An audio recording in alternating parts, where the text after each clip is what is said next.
Yeah, that's right. I'm pretty sure the next time I buy something from Amazon, I'm not going to get a hand-signed letter from Jeff Bezos in the mail a couple of days later. You never know. He might be listening to this podcast. He might be. It might be thinking, I should be doing that. I'm sure he's a big fan. Welcome to the Active Marketer Podcast, where we talk about how to design, automate, and scale your business to the next level using sales and marketing automation. You can find out all the tips, tactics, and techniques you need to get more customers and sell more stuff over at theactivemarketer.com. Now, here's your host, Barry Moore.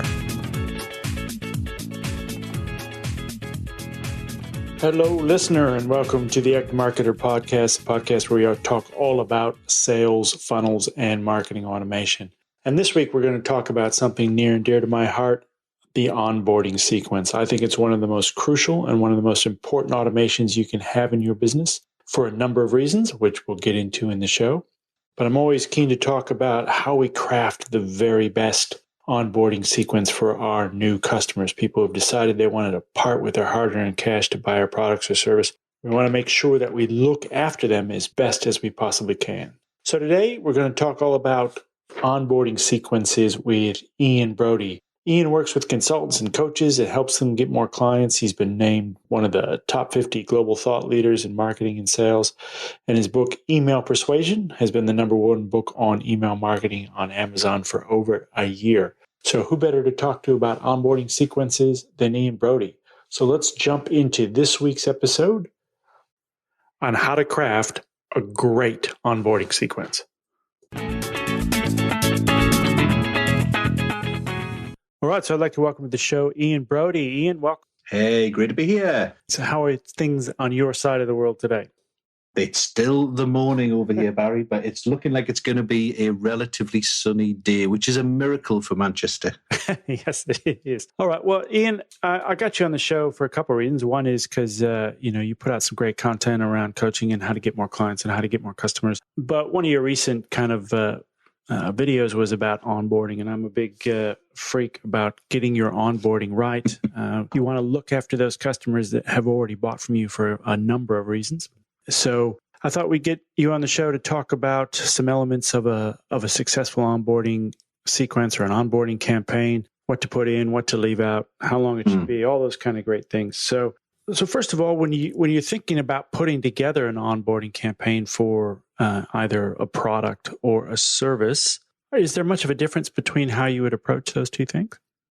I suppose yes and no, in that there's a couple of things in there. Obviously, with a service, you're going to be interacting with a client a little, rather more than with a product. So I think that there are more opportunities naturally to onboard in a face-to-face manner. So when, if you're having a service, then you're going to be, let's say you're a coach, you'd be having coaching calls with the client. So you can build in some of the onboarding and relationship building and getting things right from day one into the natural sequence of the coaching calls. Whereas with a product, it may well be delivered purely electronically, etc. So with a product, there could be a temptation, and a lot of people probably get into products because they want more of a hands-off business. And there could well be a temptation to just deliver the product and then leave the customer to it without doing so much personalized yourself. I mean, that's always the thing you've got to weigh up. And with the product, also often the price point is lower. With a service, often the price point is higher. So you have more leeway to do more personalized, tailored onboarding. With a product, you probably want to be automating more of the onboarding, or some combination where you send something automated, but then triggers a personal reaction from the customer, and then you react to that.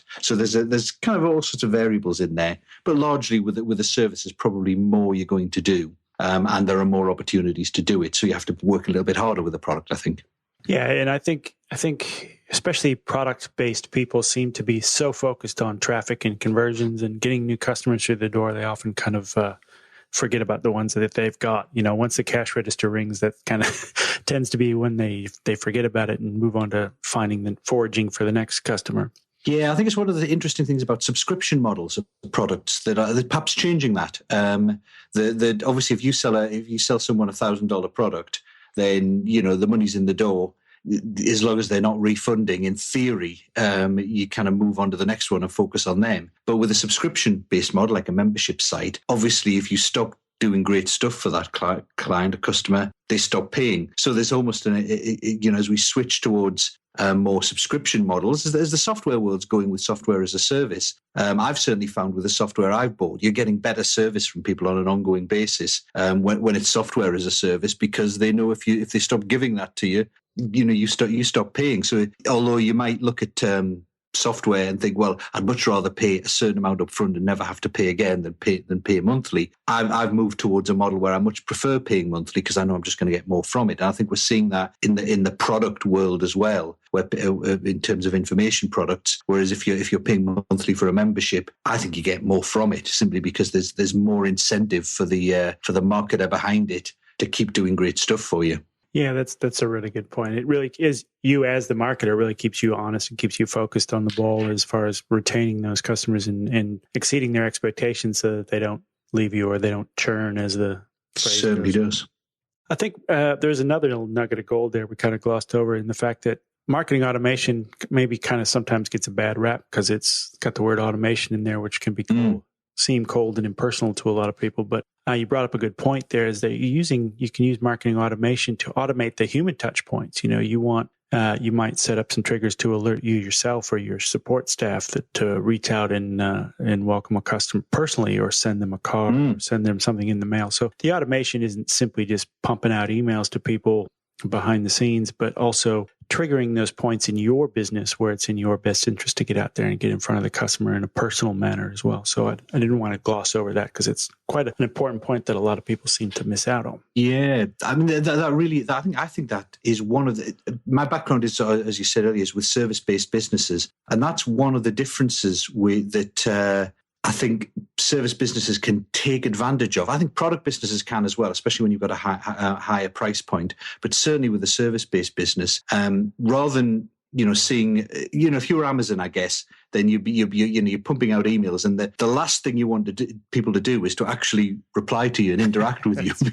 You want them just to click buttons and buy stuff. Exactly. You don't want any of that, so you hide the phone and whatever. But obviously, with a higher price point business, the more you interact with a customer, the more likely they are to stay. Unless you're some kind of awful monster who interacting with you would be horrible. But as long as you're a good person, you've got lots of value to add, interacting with you is a good thing. And I think we sometimes, just as you said earlier, we sometimes forget that with marketing automation. We assume, I've got to automate everything. Whereas you can actually use it to generate more interaction. So as you said, you can use it to trigger you to reach out and to call a customer, for example. Or what you can do is you can trigger the customer to do something. So you can send out an automated email a couple of days after they've signed up for something, for example. But you can ask them a question. You can get them to reply. And what you can do, and you can do that both for paying customers, you can do it for new email subscribers as well. And the thing it's going to do is only a certain percentage are going to hit reply and email you or call you or whatever it is you ask them to do. So, let's say you had 1,000 people subscribe to your emails. You couldn't phone all of them. You couldn't, the minute they subscribe, there's no way you could email them all personally or phone them all or whatever. It's just not feasible. However, if you send an email to 1,000 people and said, hey, what's your biggest problem? Hit reply and we'll maybe chat about it. Maybe only 5% of them will reply. So 5% of 1,000 is 50, and you could certainly do a personalized email reply to 50 of them. So what you're doing there is you are making it, the automation actually means you get more personal interaction than you could possibly get if you had a purely personal business with no automation, because it would be just too overwhelming to get the personal interaction and to trigger it. Yeah, for sure. You're using that automation to bubble up your most responsive clients or customers or leads, and then reaching out to them personally. But that reminds me of a story. I was working as an e-commerce manager for a travel company here in Australia, and we had launched a new product, and I was keeping tabs on the bookings, and the 1,000th booking had come in from someone. So I got that woman's email address, and I reached out and I sent her an email personally. I was thank you so much. You were the 1,000th customer of our new service. We'd really like to reward you with a free night stay somewhere. And I didn't hear back from her. I was a little bit surprised. A couple of days went past and didn't hear anything back from her. So I got her email out of the reservations. And I called her up and I said, it's Barry Moore here. I just wanted to thank you for being the 1,000th customer. She goes, oh, no, I did read that email. I just thought it was some automated thing and I just ignored it. And I'm like, no, that was a real email. It was a real email from a real person. It didn't come from a robot. She thought that was your strategy, is to email everyone and tell them they were the 1,000th customer. That's right. So it does pay to reach out every now and then. All right. Well, I think we've covered basically why you want to have an onboarding sequence. If you don't understand that already, you're probably not going to stay in business too long. Let's talk about the what. Let's talk about what a good onboarding sequence can do for you. So what are the things that you as a marketer, or you as a business owner, what are the things a good onboarding sequence can do for you? For me, it's absolutely crucial because it sets I think about the psychology of this stuff a lot. And for me, the onboarding sequence, it links into when you meet, let's say you meet someone face to face, what you know is that the first impression you get in that meeting when you're talking to them, really it creates the lens through which you view all future interactions with them and how you interpret it. So if you meet someone and you immediately think, hey, they're a really nice person, and then they're a really generous person, and then later on they offer you something for free, free copy of their report or whatever, you're going to think, hey, that's really generous of them because it fits in with the pattern that you already think of them. If you meet someone and you think, oh, I don't really like this person and they seem a bit self-interested, and they do the exact same thing later, they offer you some kind of free thing. Instead of you thinking they're being really generous, you're kind of second-guessing them, thinking, well, I wonder what their motivation for offering me that free thing is. I bet you they're trying to manipulate me into buying something. So how that first impression is set colours the rest of the interaction. Now, of course, over time you can change people's perceptions of you, but it's really hard work if you've created the wrong impression early on. And it's exactly the same thing when people sign up for your emails or they buy a product. If they sign up for your emails, then what's going to happen is if you create a good impression early on, they're going to keep opening those emails. You're not going to see the precipitous drop-off in open rate after the first few emails that you often get. If you get it right and you create the right impression and you've onboarded them well with your emails, they're going to keep opening them at a high rate and they're going to keep taking action. Or as a customer, I think one of the really crucial things as a customer is, especially with an ongoing, we talk about subscription programs, those first few interactions in their head. You know what it's like with what they call it, buyer's remorse. Exactly. That you buy something and there is a real risk. The minute the money's gone out of your account, immediately there's this. You've got over those kind of endorphin highs of making the purchase, and then you think, no, have I made the right decision? And if that making the right decision thing is not reinforced early on, then people are going to begin to think, I've made the wrong decision here. Oh no, and they're going to start looking for reasons why they've made the wrong decision. They're going to look for anything you do, they're going to interpret in a negative way if you've made a bad impression. On the other hand, anything you do, they're going to interpret in a very positive way if you've made a good impression. So, if you haven't made a good impression early on, so for even simple stuff like if they don't get a receipt early on, or they don't get a nice welcome email or something to make them feel as if or something congratulating them and telling them what a great decision it was and guiding them to some of the great resources they've now got. They're going to start thinking, oh, have I made that right decision? And they're going to start thinking, I'm not sure how long I'm going to stay as a member of this program. And they might even think they're going to refund if they bought a product. So for me, those first initial interactions have a huge impact. As you say, it can show up in either lots of customer services, you have to deal with a disgruntled customer, or very little customer service, and real revenue stuff in terms of how long are people going to stay as part of a membership program, how likely are they to refund if they bought a product. A lot of that comes from those initial few days. I mean, the biggest reason why people are going to refund a product is if they don't see that they're getting value from it.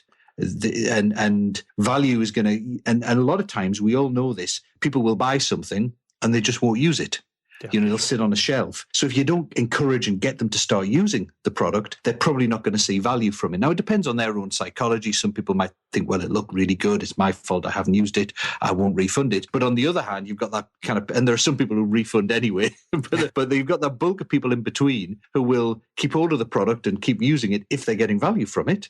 And you need to make sure they are getting value from it. So that onboarding is really vital from that perspective as well. Yeah, and I think I'll just loop back to a couple of points you made there. So to highlight those to the listener, in that, it's great to look after your customer. I don't think anybody's going to argue with that. But there's some things that a good onboarding sequence can do from a selfish point of view, of you as the business owner. And I think you mentioned, highlighted a few there. Is like, one, you want to head off any buyer's remorse that person might have. So a good onboarding sequence will do that. It'll make them feel comfortable about their purchase. It'll head off You can use it to head off support desk tickets or calls to support by highlighting some common pitfalls or including a kind of maybe a frequently asked questions email or something in your onboarding sequence. You want to make them feel warm and fuzzy and engaged in your product or service, so they're using it. So if it's a monthly recurring kind of subscription model, they're getting that product or service embedded into their lifestyle or their business so that they don't want to refund it. Like you said, you want to get them using it straight away. So they're getting the most out of it. And that's exactly what you want to include in your onboarding sequences. Here, thank you so much for joining our membership. Here's the best bits that I think you can get started with straight away. And get them onto the best things straight away, so they can see the value instead of making them hunt for it and in the deep, dark reaches of your forum somewhere. So especially the stuff that's going to give them a quick win. Yeah, exactly. And in any product or any membership program, you'll have some things that are really brilliant value and great, but they take months before someone's going to see a payback from it. And you have some things where people are going to get an immediate kick, injection of revenue, whatever it is they joined the program for. And you want to be pointing people towards those as well. All right. So someone's got a product or service. They're sitting down to craft their onboarding sequence for a new customer. How do we work that crafting of our sequence process? Where do we start? Okay, well, I'm gonna describe some things that I think a good onboarding sequence, a perfect onboarding sequence would have. I'm going to kind of caveat it beforehand by saying, don't try and do all of this at once if you haven't got an onboarding sequence already, because you'll kind of completely overwhelm yourself. So these are the 3 or 4 things to think about. Start with one of them is the first thing. So basically, first thing to think about is I think 3 things that you've got to have in any decent onboarding sequence. So the first of those 3 things, and this kind of applies to everyone. This is generic. I'll talk about some more specific things later. So firstly, you've got to deliver what you promised, and that is for an onboarding sequence where someone's a customer, they've joined a membership program, they bought a product, they become a client, or even just become an email subscriber, because usually you're offering them some kind of free lead magnet there. So you've got to deliver what you promised, and that sounds obvious, but sometimes it's forgotten. So, with a face-to-face service, often people will sign up and the transaction will come through on your credit card system. But if that leaves people kind of thinking, all right, has it gone through okay? Has the payment worked? Have I got my receipt? Is it so simple things like getting back in touch for a service thing, to make sure they've got the receipt really quickly, to confirm the arrangement, to phone them up and say, hey, welcome on board. Let's talk about when we can meet, etc. But if it's a product, make sure they've got, they can access it. So make sure they get really easy instructions for logging in. And of course, for many people logging into a membership program, it always goes wrong for someone. Some people are always a bit more technologically disadvantaged than others, and they have challenges. So make sure, monitor whether they've logged in or not. Make sure your system can tell whether they've logged in, either by checking that they've gone to the first dashboard page, or, you're getting some feedback from WordPress that the logins worked okay or whatever. So make sure they've logged in. If they haven't logged in within a day, drop them an email just to make sure they've actually got what they were looking for. Because that's the first thing. If people don't get what they bought or what they signed up for, they're going to be severely disappointed and you're immediately off on the wrong foot. So that's the first thing.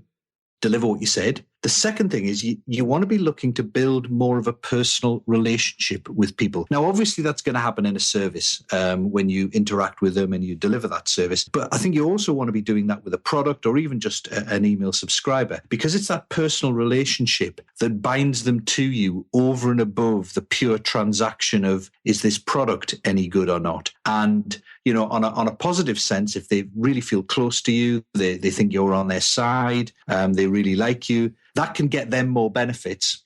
But even just as a kind of protection mechanism, if you screw a bit of customer service somewhere, the fact they like you gives you a bit of leeway. They'll put up with a little blip if they like you until you can fix it. Whereas if you haven't built that personal relationship, then you have a little blip with customer service, like your website goes down for half a day or whatever, they'll immediately be wanting to refund and they'll be feeling angry. But if they're friends with you and they're on your side and they like you, they'll put up with it. Oh, poor Ian, his site's gone down for half a day. I'll just go and do something else. So you want to be kind of trying to build some form of relationship. And that means the interaction we talked about earlier about triggering interactions. So relationship comes through personal stories and examples and building empathy. So if you're giving someone a piece of content and you can roll it up in a story about how that happened for you or a client you worked with, etc., and they get a sense of who you are, it can happen through the format you use for sharing your information. So If in your membership program or in your product, you have an introductory welcome video with a video of you talking about the product and welcoming them and telling them about the main features, etc. Obviously, that's going to build a bit more of a personal relationship than just having a PDF document that guides them to the right place. Now, obviously, a face-to-face a video of you takes a lot more work than just writing a PDF or creating a screen capture, but it can have a big impact. So it's worth doing, at least for the welcome stuff. And then finally, it's in terms of the personal relationship, it's the interaction. So, a day after they've logged in, make sure you send them an email a couple of days after. Are you getting on okay? Is there anything I can be doing to help? Maybe a few days after that, do you want to get on the phone? Do you want to speak about have you found all the resources you're looking for? So make sure you're interacting with them and triggering them emailing you. And that goes beyond just your emails. As you said earlier, Barry, you can get on the phone and speak to them. I used to, in my own personal membership program, the days where I collected physical addresses on the purchase, I used to send them something through the post. And in my case, it was just a welcome letter that I hand signed, but it made an impression. People would email me back and say, one guy even said, well, I can't leave the program now that you've actually written it because no one does that. You swine. I'm stuck in the program now. Or you can go even a bit further. This comes into something else I'm going to talk about, but you could send them, instead of just a letter through the post, you could send them a memory stick with some of the stuff from the program on to make it easier for them to get access to. Or you could, I remember, I think it used to be Ryan Dice always said that the biggest gift, the most successful gift he ever used for membership programs was always food. If you send them brownies or whatever, food is almost like a tribally. It's a kind of personal gift between two people. Helps to form a relationship. And the final thing, I think, of the three, the first is deliver what you promised. The second is build a personal relationship, and the third one is unexpected value. And this goes right back to those who've read Cialdini with the reciprocity thing. You're always trying to build reciprocity, do something good for them so they'll do something good for you. And in the experiments they've done about reciprocity, what they often find is that the number one thing that causes a waiter to be tipped the most is not only if the waiter does something nice for them, like leaving them mints, it's also if the waiter does that in an unexpected way. So maybe leaves them a little tray with a mint each, and then he walks away, then turns back and says, "Oh, you've been such great customers. Here's an extra mint each," or something like that. So it was the fact that the extra thing they got was not expected increases the tips significantly. And it's the same with your kind of membership program, a product you sell, people being customers, you're just signing up for your emails. There's always a kind of transactional exchange. I pay you money and I get X.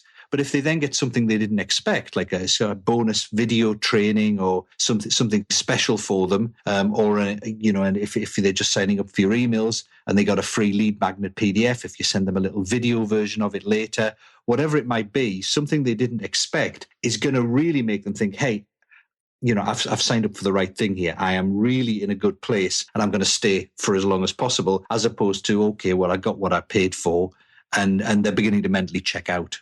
Yeah, for sure. And I think all of us have come across those people online who provide such great value that even if they don't have a product you want, you're just kind of waiting for them to come up with one because you like them so much. I know there's one guy I've been following for years, and he's so generous with his content that he didn't really have anything that I wanted, but I'm just like waiting for him to come out with a product that I did want. As soon as he did, I bought it straight away. I didn't even hesitate, just because he's been there providing value for so long. And I really wanted him to win. I wanted Absolutely. to find that reciprocity. I wanted to find some way to repay all the content that he shared with some cash. So I don't think you can undervalue that kind of generosity and indeed and reciprocity.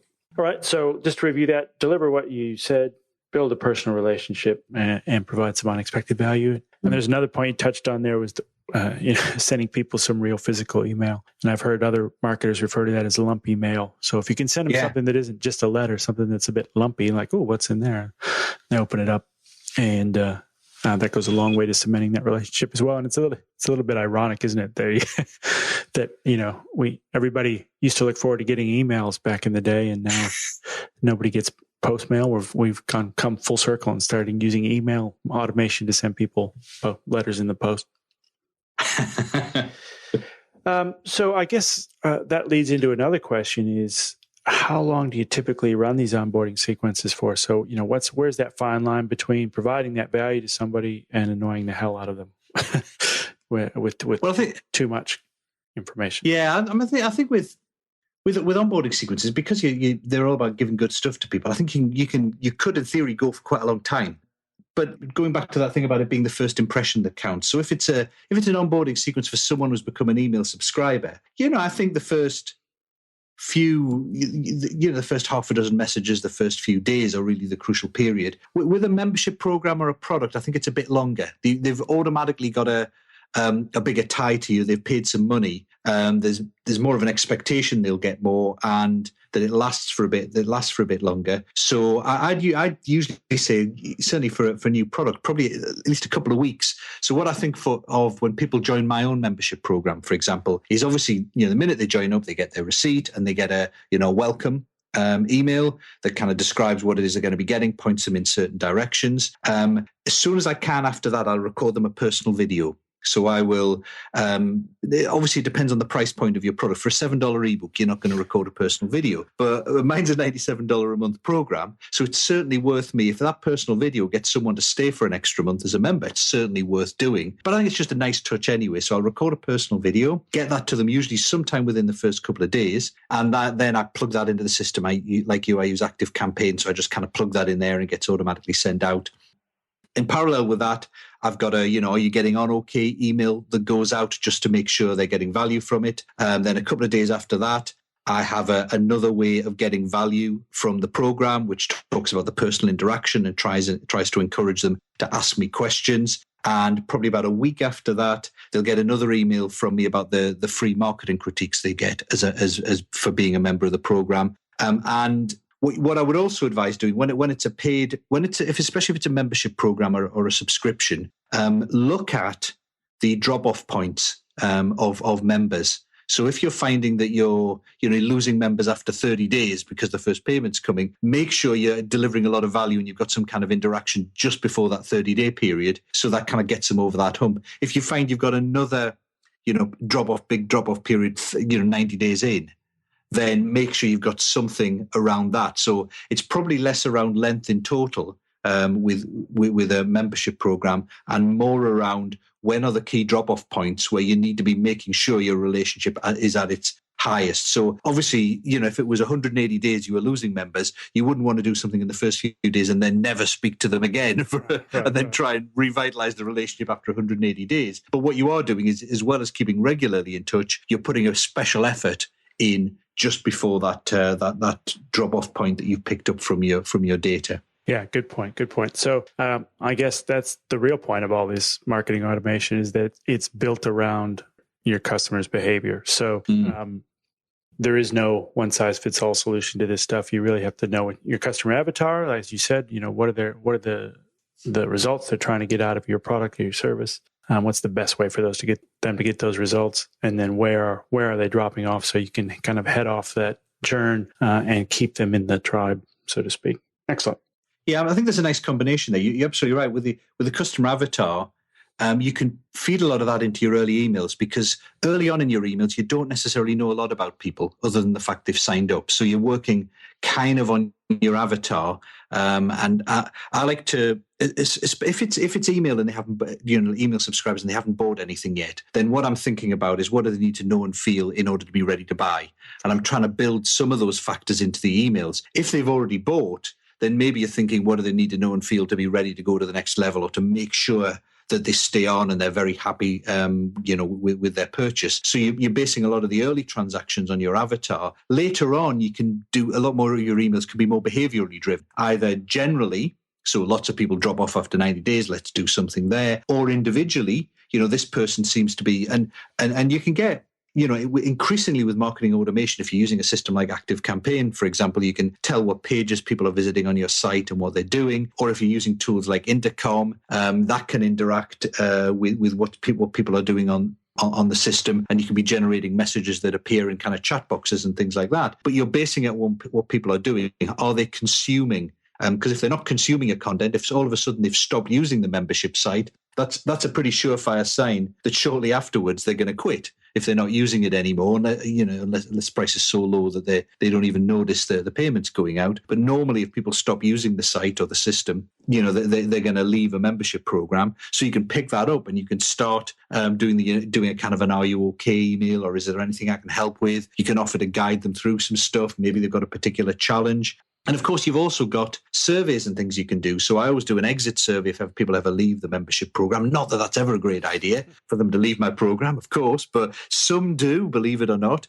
So I do a little survey and find out why they left. And always the number one reason they left, it's about 80% of the time, is they were just short of time. They were finding they weren't using the resources because they just didn't have enough time to do the kind of marketing that they were learning. Well, that is a clue that in more of my onboarding emails or more of the resources and content that are there on the site, I should do something on helping them to find the time to implement what they're learning. And I should get that piece of content to them very early on so that all of a sudden they know how to schedule things into their diary, move things about, and they can carve out a couple of hours a week to work on doing marketing from the program. And then there are going to be less people dropping off because they haven't found the time. So you're kind of basing your emails as you go over time to more on what's important for them individually and more what you've found from the data is important for your group of members or customers as a whole.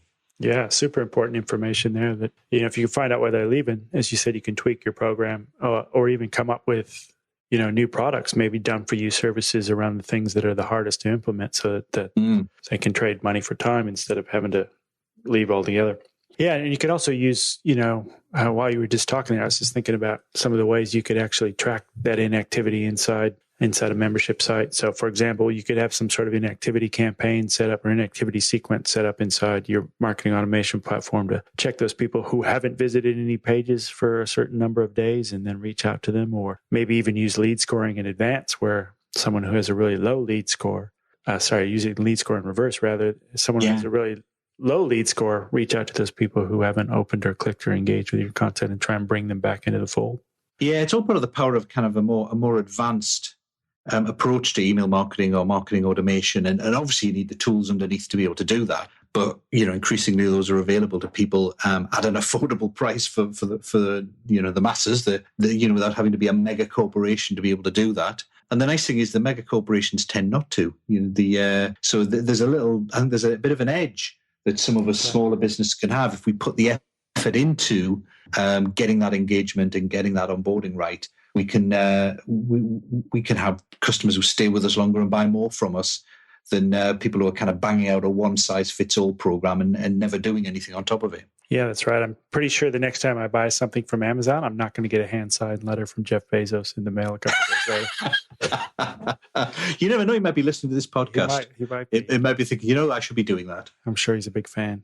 All right, Ian, thanks. That was really some great information there. So I always like to leave the listener with some actionable tips. So they're sitting there, they're at home, they're thinking about their business. They don't currently have an onboarding sequence. What's the very first step they can take today to get started?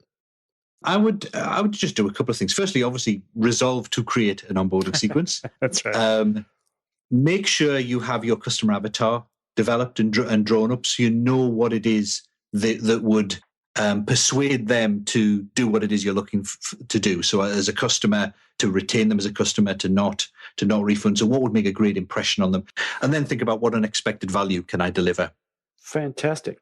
Well, Ian, I really want to thank you for taking the time out to share your experience with all the listeners. And if they want to reach out and find out more about you and what you do, where's the best place for them to do that?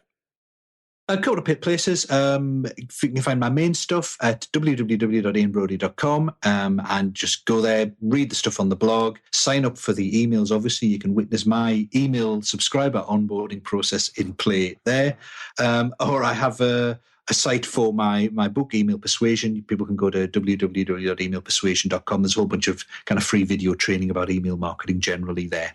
Fantastic. Well, once again, Ian, thanks, and look forward to catching up with all your content online. Cheers. Thank you, Barry. Thank you.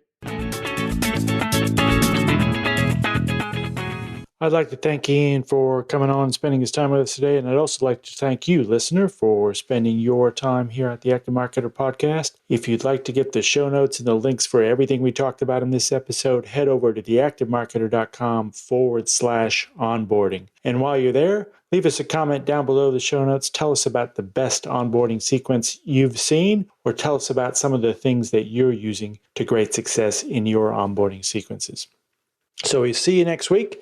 In the meantime, get out there and design, automate, and scale your business to the next level with sales and marketing automation.